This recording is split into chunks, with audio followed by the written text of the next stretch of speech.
Our music's so wonderful from top to bottom today. It makes me feel a little unnecessary up here. I'll do it for a little while, for sure. And I apologize to the parents who have to hear me for a second time today too, watching our youth choir.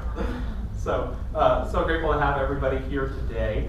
And talking this morning, I'm excited actually to begin a series that we're entitling Pathways to Prospering.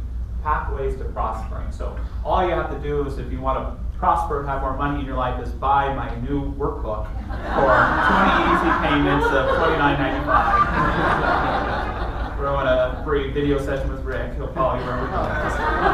Just kidding, because as you'll hear me talk a little bit about later, I sometimes avoid addressing too much what we call the prosperity gospel, because it can sometimes come from folks who might be a little ingenuine in what they want from you. All that being said, for me, the very heart of our teaching is about living a prosperous life, about living life fully, richly, in a space of being fully receptive to all that life has to offer, and to give all that we have to enriching this thing called life around us.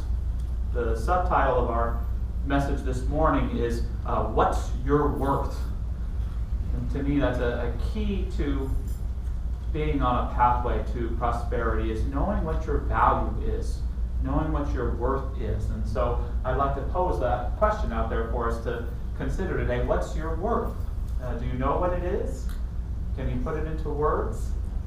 You know, the first place I go to when I hear that question is to my material life, and how much money's in my bank account, and how many books I have, and I own a car, and I have a pretty fancy record collection if anyone wants to come over and see it.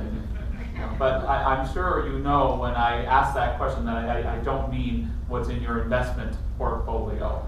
I resonate with that old saying that your wealth is the measure of your worth when all your money's gone. I don't completely agree with that, because I love having lots of money too. It helps me feel worthy, but that's not really what our value is, what our worth is. It's something deeper, it's something more profound. It's something that we bring and apply to our lives with clarity and conviction. It's our ability to be and see value in ourselves and to bring it about in others. I was sharing with the last service when I came in this morning, this little flower here. Someone totally knew what they were doing, but they didn't compare to the beauty of the flowers there, so they had it in the trash can. And I looked at that flower and I just saw myself in there. I had to pull it out, I had to put it back in there, and it's even lost more petals than before. But the idea for me was, maybe it doesn't have the value that we might see it in being a part of a beautiful bouquet, but hey, I'm going to at least use it as a teaching moment for myself and for us too. Sometimes we confuse what our value is because we try to relate it to something else. And I shared the last service too, experiencing Angel's beautiful voice in person for the first time. She comes into church, she's very mellow, very laid back, and then just comes up and messes with the microphone a little bit and creates her space and lets the Spirit speak through. That's part of bringing about your value. Seeing these kids come up here at the end of service who put some time and some effort into working together to speak from their collective hearts. We see value in that. And so I hope that each and every one of us here considers taking that little bit of time to learn to measure our value not based upon what's outside of us or what's going on around us, but with what is within us, so that we can bring it to our lives in a more clear and profound way. I love an old story that comes to us from the Middle East about a king who's struggling to create material good in his kingdom. There's problems going on out there, so he calls in his most trusted advisor, and the advisor sees that the king he doesn't have a lot of self-confidence. He's not really valuing himself, and so he tries to point out that king, you are like a fountain, and your kingdom is like the streams, and unless you yourself are pure, the streams in your kingdom are going to suffer also. But the king doesn't get it, and so the advisor has to think of another analogy to give him. And he says, King, imagine if you were out in the desert and you were dying of thirst, and someone were to offer you a glass of water, but in exchange they wanted half your kingdom in return. Would you give them your kingdom for that glass of water? Yes, the king thinks about it and says, and suppose that water had a poison in it, and you met another individual who had the antidote. but he wanted in return the other half of your kingdom. Would you give it to him for that anecdote? Yes, I suppose I would, the king says. Why then do you value so much that which is only worth a glass of water and an anecdote, and so devalue yourself? It's a simple story. Perhaps we would never find ourselves in that position, but think about some of the aspects of your life that your mind and heart may be engaged in right now. Perhaps in your material world, the world of conditions, the world of affairs, the world of your finances, whatever it may be. And perhaps there's some truth to what the advisor has to say, that perhaps we shouldn't be so involved in trying to fix, trying to be involved with what's going on outside us. But remember how valuable our own life is. How valuable it is to exist in this time and place. How valuable it is for us to live in this country or live in Scotland, wherever you may be, in Seal Beach during this year with the people that we know and love. How miraculous or how incredibly random it all is. No matter what, it's still a sacred and amazing thing just to simply be. We should never allow ourselves to devalue the meaning and the purpose of our existence, and therefore to bring it about in a clearer and more emphatic way. As I was saying at the beginning of the service, I sometimes stray talking about money stuff too often, because there are those who kind of, I think, misuse the prosperity gospel. They use our teaching and teach that it's all about creating more money in your life. So come on in, and by doing so, they sometimes miss what to me is the clear point of all this stuff, is that you are one with a divine source, that you are an authentic, amazing expression of God, and when you know your own value, the byproduct of living that value is a prosperous life, is prosperity. And so I don't like folks who try to draw folks in for the purpose of prosperity only, not focusing on anything else. So sometimes I avoid that because I can see where it's hurt people at certain times too. I had a good friend who recently called me and asked to borrow some money because he was having a really tough time. He's someone who's been in this teaching for a long time. And I felt so bad when I saw him because he looked so sad. He was embarrassed. He wasn't feeling good about himself. And he looked at me and he said, I don't know what I'm doing wrong. And listening to him and looking at him, I knew he hadn't done anything wrong. I knew that his circumstances weren't his fault. He had some really tough things happen in his life. I couldn't tell him those things, but what I could tell him is how much I valued him, how much I valued who he was, and how much I know that my own value isn't represented in how much money I have in the bank. It's based upon my recognition of my value and where I apply it in my life. As so many of us have found out here, it's often in our most difficult times that we find the wealth within, so we can apply it in our lives in a way that can create greater good for us. Our founder, Ernest Holmes, said, when things look the worst, that is the supreme moment to demonstrate to ourselves that there are no obstructions to the operations of truth. No obstructions to the operations of truth. When we can get to that place where we realize our own value and that is the key to a path to prosperity, applying that, then again we can see that prosperity is a natural byproduct in our lives. It's then that I think we can really look into some of these tools that the prosperity gospel and prosperity teachers give us so that we can create a more abundant life. One tool I included in our programs today, it's something called the checks game. And I think it's a great exercise, and you're going to be invited to do it throughout this week if you'd like. It comes to us from Esther and Jerry Hicks, and many of you have probably done it in our foundation class or somewhere else. How many people have done the checks game at some time here or there? Kind of cool, and we'll do it in our prosperity class later this month. But you can see, I think for most of us, it's on a blue sheet of paper. The checks are on a pink one. But on this blue sheet of paper, it says the checks game. And this is the exercise, if you want to read it along with me. It says, each day, money is deposited into your account. On day one, 1,000 is deposited. Sound good? Yeah. I feel like Oprah. It's underneath your chairs right now. Don't look, and there might be some gum or something in there.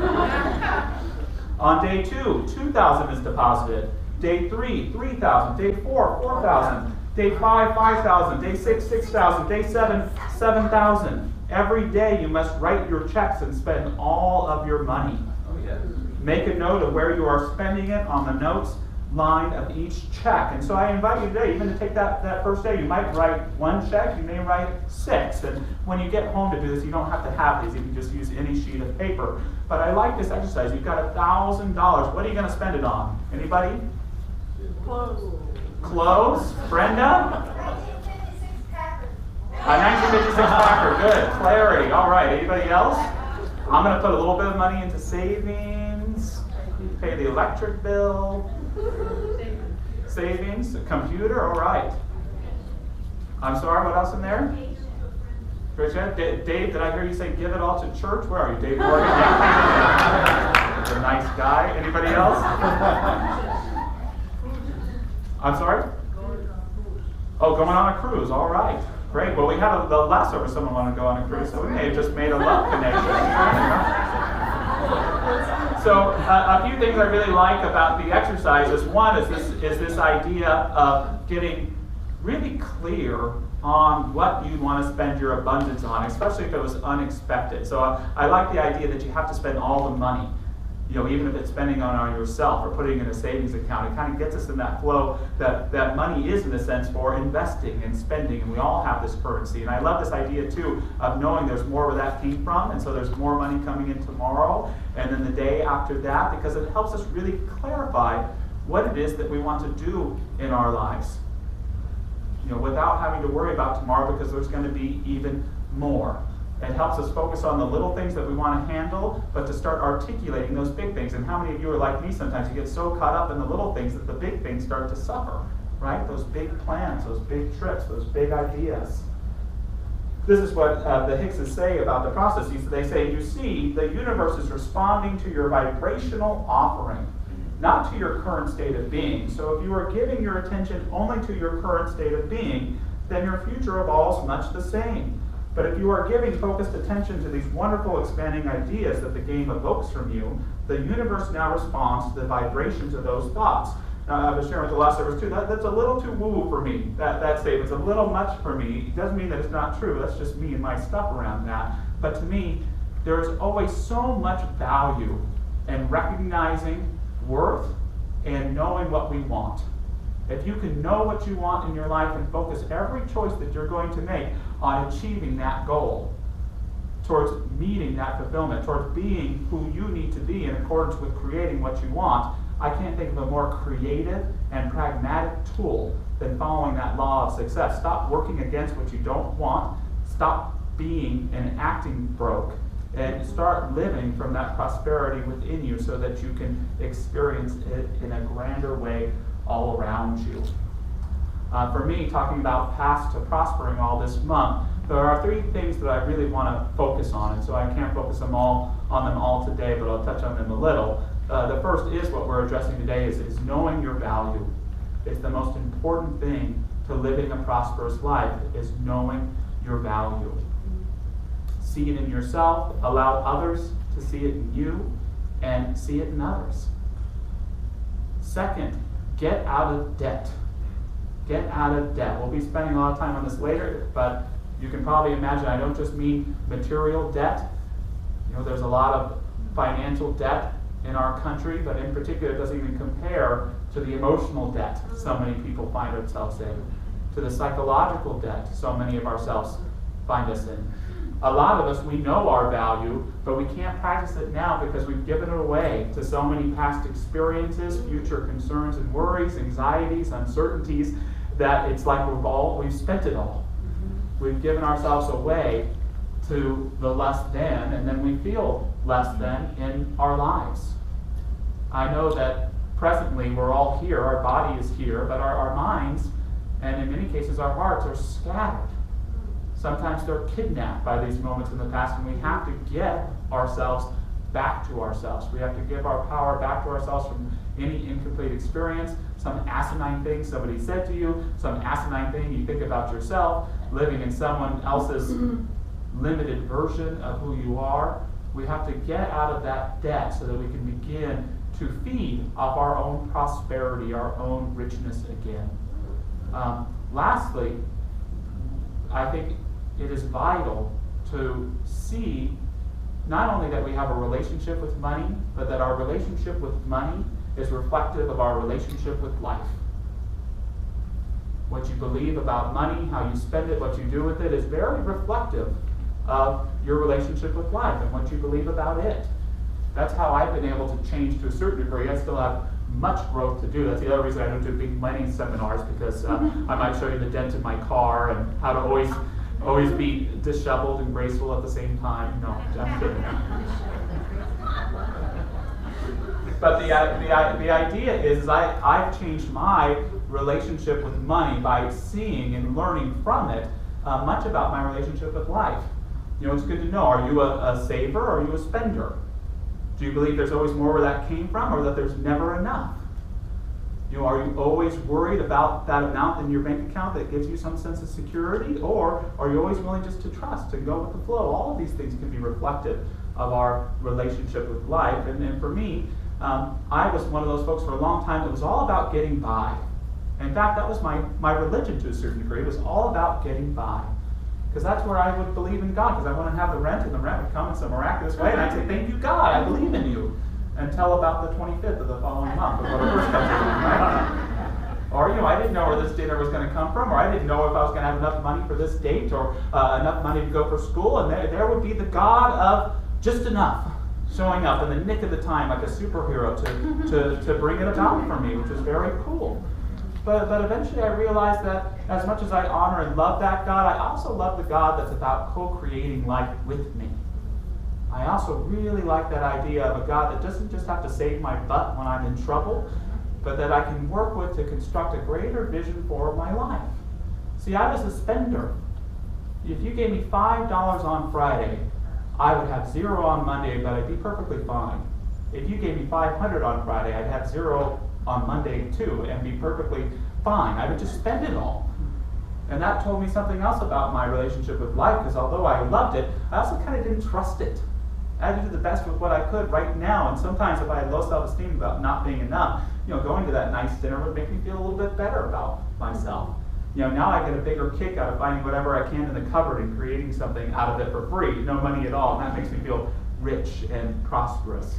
But there's a lot there, isn't there, when we look at our relationship with money, about how we relate with life. You know, when I was able to start saving or investing or doing things like that, when I began to see my life more about wanting to co-create as opposed to just have life take care of me, to just get by. When we really learn to value ourselves, we begin to learn that prosperity is not a noun, but it is a very powerful verb. You know, perhaps you've heard the story about the gentleman who goes to a psychiatrist, and he tells the psychiatrist, I don't think I love my wife anymore. And the psychiatrist says, well, have you thought about being nice to her? and the husband doesn't get it, and it's a clear, simple story and kind of a joke. But the point is, in that moment, the husband thinks that love is a noun. He thinks it's something you possess for somebody else. The psychiatrist is pointing out that it's not a noun, it's a verb. Love is how you treat somebody. It's not something you necessarily have or own for somebody. It's a practice, and the same is true with prosperity in our lives. It's not something we just have. It's something we practice. It's something that we become. It's something that we make so. Your wealth or how much money you have in the bank isn't reflective of how prosperous you are. It's all of how you invest the value of yourself, not just into your finances, but into your relationships, into so much that you do. My friend who came to borrow money from me, I hope he saw that his lack of funds in that moment was not a statement about his prosperity, because he was able to come to me and probably a whole lot of other people for money and for support that he certainly earned it. Kind of like George Bailey in It's a Wonderful Life. You know, he loses all the money and all the community comes to help him. And all of our lives, we will find many things that we've invested ourselves in. Some financial, some personal, some spiritual. The trick to living a prosperous life is when something's giving you a weak return, When something is hurting you, you stop investing in it. You find what matters, what you value, and put your whole heart and self into it so you can have that strong and enriching return. Eric Butterworth, I think, puts this idea so clearly when he says that prosperity is a way of living and thinking, and not just money or things. Poverty is a way of living and thinking, and not just a lack of money or things. And so it really does come down to, am I living prosperously, or am I living from a place of poverty? Am I living from the wholeness of myself? Even if I'm authentically pissed off and upset and feeling empty, it doesn't matter. If you're living from that authenticity, you're living from that richness, that deep wealth that comes from the endless wellspring of who we are. If we're living in poverty, we're living in a lack of appreciation of what is. We're living in a half idea of self, and no wonder we feel poor. Again, it doesn't matter if you have $1 or $1 million. It's what you're doing with what you have. What you're doing with who you are that counts. We're using as our book of the month, Richer Living, which is a book of daily prayers from Ernest Holmes. And so each week we're going to close with an affirmation or a affirmative prayer around abundance. And so if you'd like, you'd like to join me. I'm not going to close my eyes because I've got to read. But if you'd like, just join me in a prayerful place. Holmes tells us, is it so hard then for us to believe that the divine gift is forever being made? Prayer is a sincere desire to enter into conscious union with the divine presence and to receive from it every good thing that makes life worthwhile. The truth leads me into a more abundant spiritual life. It also leads me into the possession of everything necessary to my well-being here on earth. So as we gather today in honor of our nation's birthday, we celebrate the virtues of freedom and liberty that we espouse here in this place, and we recognize that freedom and liberty are not just gifts of our nation, they're gifts of our world. They're gifts of the divine spirit to every life on this very planet. We recognize that the gift of life is not given once and then taken from us, but it is forever giving of itself. Wherever we may be experiencing any sort of lack today, may we open ourselves up to that eternal givingness, eternal loving kindness, eternal divine flow. That is nature. That is the bank of God. That is that divine resolution which never lasts, knowing that it is always fully available. So let us speak a word for ourselves of a receptive mind, a receptive heart, receptive relationships, receptive way of life, to receive the gift of who we are, so that we may bring it to our lives more fully, more completely, more emphatically, more abundantly. I know that the byproduct of this is a perfect prosperity, a perfect peace, a perfect grace, a perfect love. Knowing that as we give much, much is indeed given, may we give ourselves totally and fully to this thing called life, so that it may reveal to us its deep secrets, its deep truths of the wealth that never ends and continues to inspire us now and forevermore. And so it is. Amen. So thanks for your time, everybody.